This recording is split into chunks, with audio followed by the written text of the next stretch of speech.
con el Salmo 122 que dice así: yo me alegré con los que me decían, a la casa de Jehová iremos. Nuestros pies estuvieron dentro de tus puertas, oh Jerusalén. Jerusalén que se ha edificado como una ciudad que está bien unida entre sí. Y allá subieron las tribus de Jehová, conforme al testimonio dado a Israel, para alabar el nombre de Jehová, porque allá están las sillas del juicio, los tronos de la casa de David. Pedid por la paz de Jerusalén, sean prosperados los que te aman, sea la paz dentro de tus muros y el descanso dentro de tus palacios. Por amor de mis hermanos y mis compañeros, diré yo, la paz sea contigo. Por amor a la casa de Jehová nuestro Dios, buscaré tu bien. Con este salmo, pues les saludamos y les invitamos para que hagamos una oración. Amoroso y buen Padre Celestial, nos acercamos en este momento a tu presencia, Señor, para rogarte, nos bendigas a través de tu palabra, Señor. Gracias, Señor, porque tu palabra es eterna y tu palabra es poderosa para llegar a cualquier corazón, Señor. Por eso hoy te rogamos, amado Dios, nos bendigas a través de ella. Te damos gracias por este momento.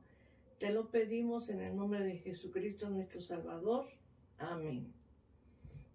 Leemos el Evangelio de San Juan, capítulo 1, en su verso número 11 y verso 12, que dice así: a lo suyo vino y los suyos no le recibieron, mas a todos los que le recibieron, a los que creen en su nombre, les dio potestad de ser hechos hijos de Dios. Bueno, con esta porción de la palabra de Dios, vamos a considerar este tema de escuela dominical que se titula La separación de caminos entre judíos y cristianos. Verdad bíblica. La Biblia enseña que el pueblo escogido rechazó la visitación de su Señor. Verdad bíblica aplicada. Como iglesia, reconozcamos a Jesucristo como nuestro Señor y Salvador y Dios. Y bueno, vamos a considerar este tema, la separación de caminos entre judíos y cristianos. Para esto podemos ver a través de la palabra de nuestro Dios que los seguidores de nuestro Señor Jesucristo pues habían dejado ya las sinagogas y habían establecido una religión nueva conocida como cristianismo. La separación del cristianismo con respecto al judaísmo no se produjo de una manera simple ni rápida. Fue todo un proceso. En algunas ocasiones fue doloroso y tardó varias generaciones para que se pudiera complementar. La separación llevó momentos pues bastante difíciles entre judíos y cristianos, porque entre ellos había hostilidad. Y por eso podemos ver que a través de este tema, cómo los caminos de tanto de uno como de otro se separaron. Y a través de este tema vamos a considerar la propagación del cristianismo. En los meses y años posteriores a la muerte de nuestro Señor Jesucristo, se formaron pequeños grupos de judíos que se reunían para orar y hablar de las enseñanzas de nuestro Señor Jesucristo. Recordemos que el Señor llamó primeramente a 12 y que a través de esos 12 pues se fue empezando a propagar el Evangelio a todas las personas, sobre todo en ese momento a los judíos. De ahí que en esos meses y años posteriores a la muerte de nuestro Señor Jesucristo, pues se formaron esos pequeños grupos de judíos que oraban, se congregaban, que hablaban de las enseñanzas de nuestro Señor Jesucristo. Y en el libro de los Hechos, en su capítulo 2, y en su verso número 44 al 47, podemos leer de la siguiente manera: todos los que habían creído estaban juntos y tenían en común todas las cosas. y vendían sus propiedades y sus bienes y los repartían todos según la necesidad de cada uno. Y perseverando unánimes cada día en el templo y partiendo el pan en las casas, comían juntos con alegría y sencillez de corazón, alabando a Dios y teniendo favor con todo el pueblo. Y el Señor añadía cada día a la iglesia los que habían de ser salvos. Bueno, podemos ver, pues a través, ¿verdad?, del pasaje que hemos leído, cómo esos discípulos del Señor Jesucristo se congregaron a orar, a buscar la presencia de nuestro Dios y sobre todo hablaban de las enseñanzas de nuestro Señor Jesucristo. Los apóstoles compartían lo que habían vivido al lado del Señor, ¿verdad? Lo compartían. Y de ahí que podemos ver a través del libro de los Hechos cómo ellos se congregaban, se reunían, estaban en armonía y ahí se derramaba el poder del Espíritu Santo.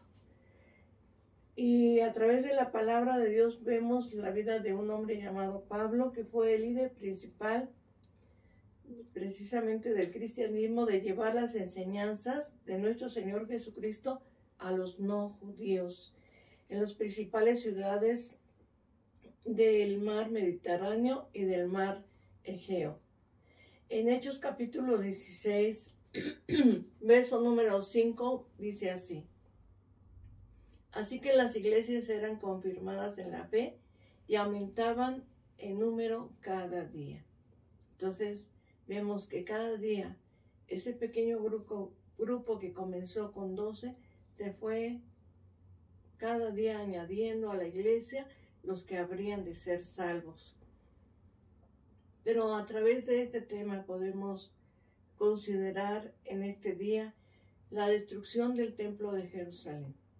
Sabemos que a través de la palabra de Dios que el rey Herodes, que es el que gobernaba en Judea, fue precisamente un hombre que ayudó a remodelar el templo, ¿verdad? El segundo templo de los judíos, y dice la palabra de Dios, en aquel mismo tiempo el rey Herodes echó mano a algunos de la iglesia para maltratarles. Vemos que él, ¿verdad?, empezó a maltratar a los discípulos de nuestro Señor Jesucristo.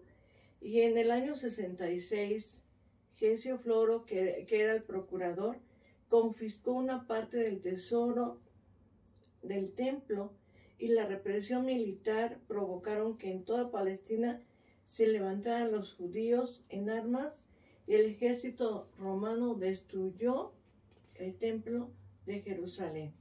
Ese hermoso templo, el cual podemos considerar que era una belleza arquitectónica, mas sin embargo la historia nos enseña que en el 70, ¿verdad?, después de nuestro Señor Jesucristo, ese templo, este segundo templo, fue destruido en manos del general Tito, quien sitió la ciudad.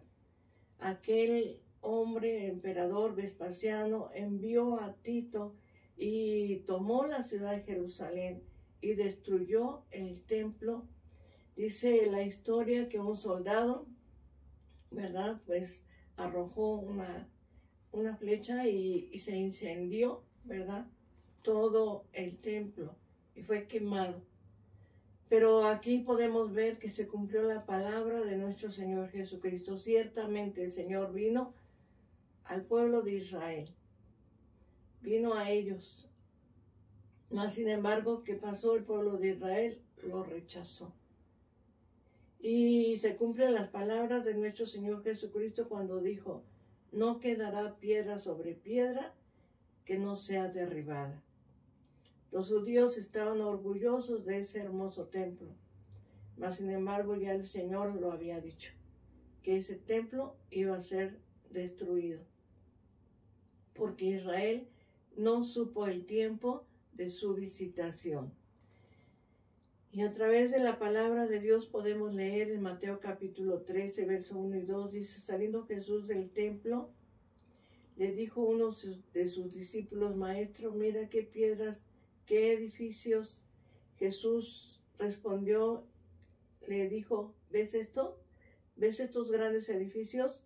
No quedará piedra sobre piedra que no sea derribada.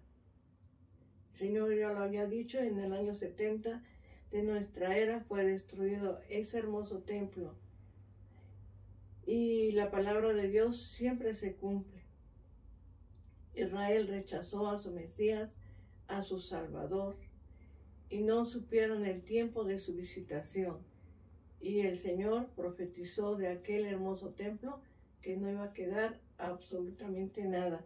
Y todo esto se cumplió. Y realmente podemos ver a través de la historia que cuando Tito, ¿verdad?, llegó con su ejército a Jerusalén y la sitió, fue una cosa terrible. Había muertos por doquiera. Dice que no había espacio para sepultar a nadie más. Y no había cruces que pudieran alcanzar para toda esa gente muerta.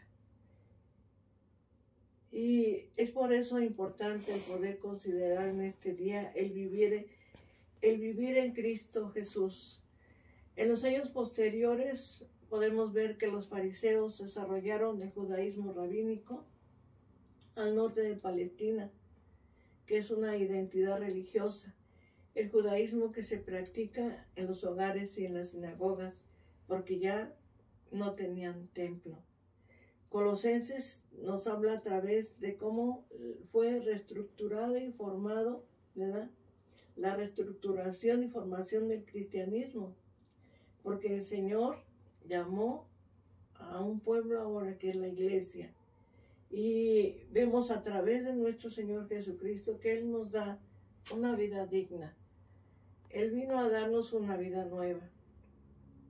Él nos vino a mostrar el camino que nos lleva hacia el reino de los cielos. Y el Señor Jesucristo trajo a nosotros el evangelio poderoso, ese evangelio que transforma, ese evangelio que cambia la vida del hombre y de la mujer. Y a través de la palabra de Dios podemos ver que dentro de las familias se forja esa identidad. Esposa, esposo, hijos, padres, siervos, amos, ¿verdad? La palabra de Dios, cuando se practica no solamente, ¿verdad?, en el templo, sino en los hogares, pues entonces ahí habrá esposas, esposos, padres, hijos, amos, siervos, que van a vivir esta vida digna en nuestro Señor Jesucristo. De ahí que el Señor Jesucristo es la cabeza de la iglesia y es la cabeza del cristianismo, que es según nuestro Señor Jesucristo. Y en este día podríamos decir que el cristianismo debería reemplazar al judaísmo. En ninguna manera, simplemente tomaron caminos diferentes, porque dice la palabra de nuestro Dios que son los israelitas, de los cuales son la adopción, la gloria, el pacto, la promulgación de la ley, el culto y las promesas. Dios, ¿verdad?, tiene ese pueblo que Dios ama, que es el pueblo de Israel. Por eso al principio leímos el Salmo 122 que dice, pedid por la paz de Jerusalén. Israel sigue siendo su pueblo. El Señor vino a ellos, pero ellos le rechazaron. Pero un día le van a aceptar, así como nosotros le hemos aceptado a nuestro Salvador, porque no hay otro camino.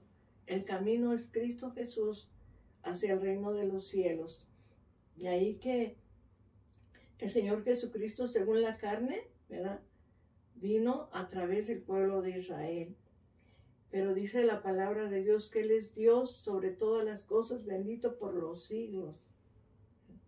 Él es Dios para siempre. El apóstol Pablo habló del ministerio de la obra de Dios para salvación de todos, ¿verdad? Y advirtió a los cristianos, no judíos, que mostraran respeto por los judíos como el pueblo que tiene un pacto con Dios, ¿verdad?, porque es el pueblo de Israel. Por eso dice el apóstol Pablo, no me avergüenzo del evangelio, porque es poder de Dios para salvación, ¿verdad? Al judío, pero también al griego. Es para todos. De ahí que como iglesia debemos orar por el pueblo de Israel, por ese pueblo judío. Oremos por esa restauración de Israel, que ellos también acepten a nuestro Señor Jesucristo como el único y suficiente Salvador. Porque de ambos pueblos Dios ha hecho uno solo, para que alabemos su santo nombre y que el cumplimiento del propósito de Dios para Israel pues se pueda cumplir. Esto traerá bendición también a nuestras vidas. De ahí la importancia. Dios ha escogido a Israel como su pueblo, pero también ahora nosotros nos ha escogido como iglesia, ¿verdad? Como iglesia. Y como iglesia oremos por la paz del pueblo de Israel. Como cristianos amemos al pueblo de Israel, oremos siempre por ellos. Porque el apóstol Pablo habla con claridad y dice que de ambos pueblos Dios ha hecho uno solo. Si todos aceptamos a Cristo, tanto judíos como no judíos, aceptamos a Cristo como nuestro Salvador. El Señor Jesucristo envió a sus discípulos a predicar a los judíos y lo hicieron hasta el año 70 después de nuestro Señor Jesucristo. Pablo trabajó por la salvación de los judíos en todo su ministerio, pero también trabajó para predicarle a los no judíos. Y en aquel tiempo pudimos ver anteriormente cómo el apóstol Pablo levantó congregaciones en muchos lugares, porque el evangelio es para todos. En Cristo, tanto cristianos como judíos se deben de unir por la fe, por su infinito amor, para que podamos nosotros mostrarle al mundo que el único camino es Cristo Jesús. Así que por la fe en Cristo ya no hay judío ni griego, no hay esclavo ni libre, no hay varón ni mujer, porque todos somos uno en Cristo Jesús. Que en verdad, aunque a través de la historia podemos ver que el judaísmo y el cristianismo tomaron caminos diferentes, pero el Señor quiere hacer un solo pueblo, y ese pueblo es la iglesia, formada por judíos y no judíos, de toda nacionalidad, porque el evangelio es para todos. No importa el color de tu piel, no importa tu nacionalidad, no importa tu condición social, si eres pobre o eres rico, no importa.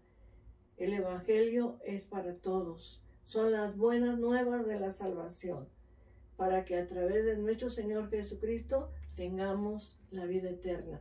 No hay otro camino hacia el cielo, solamente es Cristo Jesús. Él mismo dijo: yo soy el camino, la verdad y la vida. Nadie viene al Padre si no es por mí. Entonces es a través de Jesucristo. Ciertamente, ¿verdad?, que el Señor llamó a esos 12 y a través de esos 12 se propagó el evangelio y llegó a muchos lugares, tanto a judíos como a no judíos. Y todos los que hemos aceptado a Cristo, seas judío o no, ¿verdad? Todos los que hemos aceptado a Cristo ahora somos, como leímos al principio, a los suyos vino, mas los suyos no le recibieron. Mas a todos los que le recibieron, a los que creen en su nombre, les dio potestad de ser hechos hijos de Dios. Oremos en este día. Amoroso y buen Padre Celestial, te damos gracias, Señor, porque ciertamente tú, Señor, veniste, Señor, como dice tu palabra, a lo suyo vino. Tú viniste con un propósito eterno de salvar, Señor, a la raza humana. Pero dice que los tuyos no te recibieron, no conocieron el tiempo de su visitación. Y por eso, Señor, les aconteció lo que podemos leer a través de la historia, cómo aquel gran templo fue destruido y cómo Israel fue dispersado, Señor, y habitó en todas las naciones. Pero Israel pudo regresar, Señor, a su tierra en el año 1948 y ser nuevamente una nación, porque tú amas al pueblo de Israel. Te pedimos por la paz de Jerusalén, Señor, y te pedimos, Señor Jesucristo, que el evangelio siga llegando, Señor, a todos, porque como dice tu palabra, para ti No hay judío ni gentil, no hay mujer, no hay varón. Todos somos uno en Cristo Jesús cuando te aceptamos como nuestro Salvador. Ayúdanos, Señor. Ayúdanos a seguir propagando tu evangelio poderoso que cambia y transforma la vida de las familias. Te pedimos, bendice, Señor, cada familia, cada hogar, Señor. Bendice a los nuestros, bendice, Señor, a tu iglesia. Te lo rogamos en el nombre de tu Hijo, nuestro Señor Jesucristo. Amén. El Salmo 23 dice así: Jehová es mi pastor, nada me faltará. En lugares de delicados pastos me hará descansar. Junto a aguas de reposo me pastoreará. Confortará mi alma. Me guiará por sendas de justicia por amor de su nombre. Aunque ande en valle de sombra de muerte, no temeré mal alguno, porque tú estarás conmigo. Tu vara y tu cayado me infundirán aliento. Aderezas mesa delante de mí, en presencia de mis angustiadores. Unges mi cabeza con aceite. Mi copa está rebosando. Ciertamente el bien y la misericordia me seguirán todos los días de mi vida, y en la casa de Jehová moraré por largos días. Que Dios te bendiga, la paz de Dios.